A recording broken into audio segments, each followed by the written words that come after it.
Salut les gars, je prends la parole aujourd'hui. Comme vous le savez, mon père a eu le Covid-19, il a été en coma artificiel et il a failli y passer. Ma mère a aussi été atteinte de la maladie et a été en détresse respiratoire. Quant à moi, j'ai également eu la maladie. Aujourd'hui, ils ont une rémission qui est très difficile, qui est très lente. Mais c'est pas pour ça que je vous parle. Je vous parle parce que là, ils sont en train de se reposer. Moi, je rumine. Je rumine parce qu'il y a eu un pic. Il y a eu un pic de mortalité il y a une semaine, 10 jours. Je rumine parce que il y a des amis à moi qui ont perdu des proches. Je rumine parce qu'à chaque fois que je vais sur Facebook, je vois des noms de morts et une liste qui grandit de plus en plus et de plus en plus et de plus en plus. Et je sais que tout cela aurait pu être évité. Et je vais vous expliquer pourquoi. Ma mère est d'une autre nationalité et elle regardait des informations de son pays. Et il y a 2 mois, je voyais qu'on fermait les frontières dans ce pays-là, qu'on prenait des mesures drastiques, qu'on parlait de la maladie comme de quelque chose de très très grave. Et quand j'allumais BFM TV, je voyais des alertes coronavirus en nous disant il suffit d'éternuer dans le coude, il suffit de se laver les mains, de pas faire la bise. On nous a fait croire que c'était rien de plus qu'une grippe. On nous a fait croire, le gouvernement français, le président de la République, le chef d'État qui savait exactement ce qui se passait, qui était au courant de tout et qui est complice de ce putain de pic de mortalité, qui a des morts sur la conscience, savait pertinemment que le Covid-19, que le coronavirus était meurtrier. Et ils nous ont fait croire qu'on pouvait continuer à se balader, qu'on pouvait continuer à sortir, à se réunir, à se rassembler, à aller bosser, à aller dans des bars. Ils nous ont fait croire ça parce que fermer les frontières à ce moment-là, ça aurait coûté trop d'argent à la France. C'était la Fashion Week, c'était la Ligue des Champions. Fermer les bars, fermer les commerces, fermer les théâtres, c'était trop d'oseille. Donc Macron a attendu et attendu et attendu et attendu. Et du jour au lendemain, samedi soir, bam, à minuit, il a tout fermé.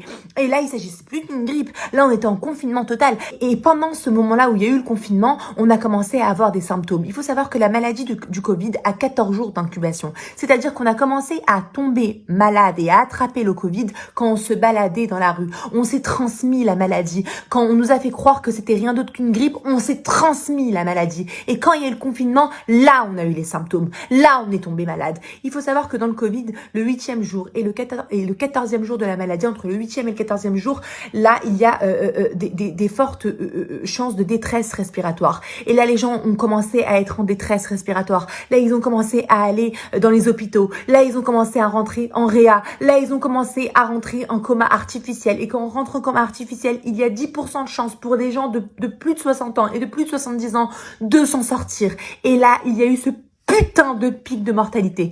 Pourquoi? Parce que la France savait, parce que le gouvernement savait, parce que notre président de la République savait et qu'il n'a rien fait. Il n'a strictement rien fait. Il nous a laissé nous balader. Il nous a laissé nous transmettre la maladie. Et aujourd'hui, voilà ce qui se passe. Voilà ce qui arrive. Vous êtes complice de tous les morts que je lis aujourd'hui, de tous les morts qu'il y a eu. Il y a eu plus de 10 000 morts, des 10 000 personnes endeuillées, 10 000 personnes qui pleurent leurs proches aujourd'hui et c'est de votre faute parce que vous n'avez rien fait. Vous n'avez rien fait pour empêcher ça alors que vous saviez que dans d'autres pays, on fermait les frontières. Vous saviez que le Covid-19 était un virus meurtrier. J'entends également le président de la République dire « Je prends la parole à 20h02 et non à 20h parce que je respecte le secteur médical. » Tu respectes le secteur médical? Tu respectes le secteur médical? Mais alors donne-leur des masques, donne-leur des moyens, donne-leur de l'argent. Parce qu'il y a un pharmacien qui est en train de passer dans toutes les chaînes de télé pour dire qu'il y a des masques à disposition. Et oui, il y a des masques disponibles. Mais il y a une loi interne du gouvernement qui empêche les pharmaciens, qui leur interdit de vendre les masques en cas de grosse pandémie, pour qu'il y ait des masques de disponibles. Il y a des masques cachés de disponibles, alors que dans le secteur médical, il y a des médecins, des infirmiers, des aides-soignants qui n'ont pas de masques. J'entends également que le 11 mai, à partir du 11 mai, les masques dans les transports en commun pourraient devenir systématiques. Mais putain, mais de quoi on parle? Le port du masque est obligatoire. Dans d'autres pays, quand quelqu'un sort sans masque, il a une amende, voire une peine pénale. Et là, on parle en France de pourrait devenir systématique. Mais putain, mais prenez la parole. Dites à quel point ce virus est meurtrier. Dites à quel point il est important de mettre un masque. Dites à quel point c'est important de se protéger et de mettre un masque pour se protéger soi-même et pour protéger les autres. Prenez la parole. Dites que c'est dangereux. Prévenez vos concitoyens. Mais donnez-nous des masques.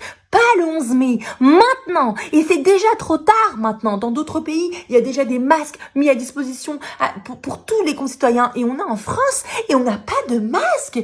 Mais c'est quoi qui tourne par rond? Vous êtes en train de nous tuer. Vous êtes en train de participer, d'être complice d'un génocide dans ce monde où tout a une date de péremption.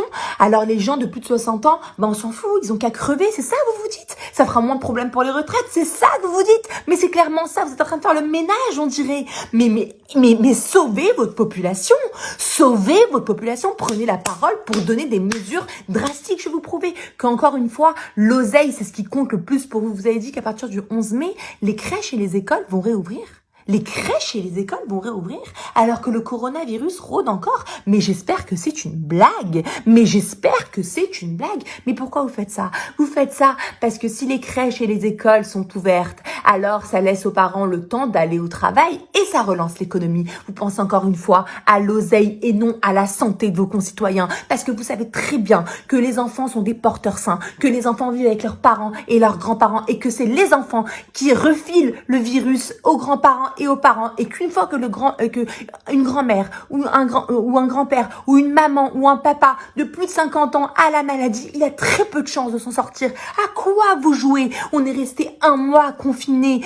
Et c'est pourquoi? C'est pour que le 11 mai, on ressort et qu'on ait un deuxième pic de mortalité dans 2 mois. C'est ça que vous voulez? C'est ça que vous voulez? Ouvrir les crèches et les écoles le 11 mai, mais de quoi on parle? Quant à vous, les concitoyens qui ne restaient pas confinés, qui sortaient dehors pour vous balader. Mais vous, je ne peux même pas vous parler. Vous méritez que mon mépris. Honte à vous. Honte à vous. Vous savez très bien qu'il y a un virus meurtrier et que vous pouvez le refiler à votre maman, à votre papa, à votre grand-père, à votre grand-mère et vous sortez quand même dehors sans masque et vous rentrez chez vous et vous faites des apéros entre copains et vous vous rassemblez. Mais qu'est-ce qui tourne pas rond chez vous? Mais ça va pas. Mais dans quel monde on vit? Mais c'est quoi ce monde d'égoïsme? Je reviens sur le gouvernement français. Parce que il y a autre chose. Le 27 mars, vous avez dit que la France a décidé d'autoriser la chloroquine si le médecin jugeait l'état du patient alarmant à l'hôpital. Mais ça ne sert strictement à rien. Vous nous avez endormi avec cette loi parce que la chloroquine ne sert à rien quand le patient est en détresse respiratoire. Je le sais parce que mon père, quand il arrivait en détresse respiratoire, on a supplié le médecin un grand professeur de donner de la chloroquine. Il nous a prévenu, il nous a dit non, la chloroquine ça va prendre en début de coronavirus. C'est là que ça sauve des vies. Alors oui, on n'a pas fait de test, on n'a pas le temps. Oui, ça c'est pas bien pour les personnes qui ont des problèmes cardiaques, alors c'est à éviter. Mais la chloroquine, elle sert quand elle est en début de coronavirus. Elle sert quand on la prend en début de Covid.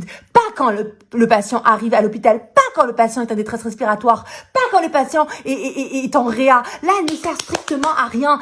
Elle sert quand elle est en pharmacie disponible. Et le pire dans tout ça, c'est qu'elle était disponible en pharmacie. Eh oui, la chloroquine était disponible en pharmacie avant le coronavirus à 4 €. Elle était disponible. Ils l'ont enlevée de la pharmacie dès que le Covid est arrivé. Ils l'ont enlevée. Pourquoi? Parce que mettre à disposition un médicament sans ordonnance, qui était sans ordonnance, en libre service à 4 € qui pourrait soigner la population. Mais non, c'est trop peu cher payé. Ils veulent qu'on dépense plus d'argent pour se soigner. Vous pensez qu'à l'oseille. Mais honte à vous. Honte au gouvernement français. Mais donnez-nous des masques, putain. Donnez-nous de la chloroquine. Dans d'autres pays, ils sont en train de donner des masques depuis longtemps, depuis des semaines, et de la chloroquine depuis des semaines, et vous ne faites rien. Prenez la parole, dites à votre population que c'est dangereux de se balader sans masque, dites-leur qu'il faut se balader avec un masque, quand ils rentrent chez eux, ils doivent Ils doivent se laver directement parce que le coronavirus reste dans l'air. J'ajouterai que oui, je sais que le confinement, c'est très compliqué. Oui, je sais que vous souffrez. Oui, je sais que c'est dur. Mais n'envoyez pas vos enfants à l'école. N'envoyez pas vos enfants à l'école. Ne partez pas travailler. Restez chez vous. Restez patient. Gardez espoir jusqu'à ce que les médecins, jusqu'à ce que les professeurs, jusqu'à ce que les chercheurs trouvent une solution. Je vais mettre en commentaire une pétition contre la réouverture des écoles le 11 mai. Alors signez-la. Partagez la pétition un max. Regardez à quel point ils sont hypocrites. Ils ont décidé d'ouvrir les crèches et les écoles et les bureaux. Ça veut dire que 30 personnes dans une classe, c'est pas grave. 20 personnes dans un bureau, c'est pas grave. Mais 20 personnes dans un bar, là c'est grave, là c'est dangereux. Donc on n'ouvre pas. Bande d'hypocrites que vous êtes. J'ajouterai également qu'en Bretagne, ils sont en train de mettre au point une prise de sang qui va bientôt sortir et qui pourra nous être administrée à nous ainsi qu'à nos proches pour savoir si on est immunisé. Et à ce moment-là, on pourra peut-être, une fois que tout le monde aura fait la prise de sang, une fois qu'on verra si on est immunisé ou pas pour la plupart, se réunir sans mettre en danger la vie de nos proches. Il est également faux de croire que quelqu'un qui a eu le Covid-19 est forcément immunisé. Il y a eu des cas dans le monde qui l'ont prouvé. Il y a eu des gens qui sont tombés malades à plusieurs reprises de la maladie. Donc ne croyez pas que parce que vous avez eu le coronavirus, alors vous êtes immunisé. C'est faux. Il faut vous protéger. N'écoutez pas ce que disent le gouvernement, ce que disent la France. Ils nous ont trahis, ils nous ont menti. Ne perdez pas un de vos proches pour comprendre qu'on vous manipule. Soyez patient, gardez espoir et ayez confiance en la médecine. On va trouver une solution, ils vont trouver une solution. Mais n'écoutez pas, comme l'a dit il y a plusieurs temps, Macron, c'est de la poudre de perlimpapin ce qu'il dit, d'accord? Et vous, le gouvernement, prenez votre responsabilité. Vous parlez d'irresponsables vous dites, oui, il y a des irresponsables qui sont pas confinés, mais c'est vous le premier irresponsable. Prenez la parole. Dites à vos concitoyens à quel point c'est dangereux de se balader sans masque. Dites à vos concitoyens que c'est obligatoire de se balader avec un masque. Faites quelque chose. Dites à quel point c'est grave. Arrêtez de parler de déconfinement le 11 mai. Faites quelque chose. Dans d'autres pays, il y a des lois bien plus drastiques que les vôtres. Donnez-nous des masques. Donnez-nous de la chloroquine. Portez votre responsabilité de chef d'État.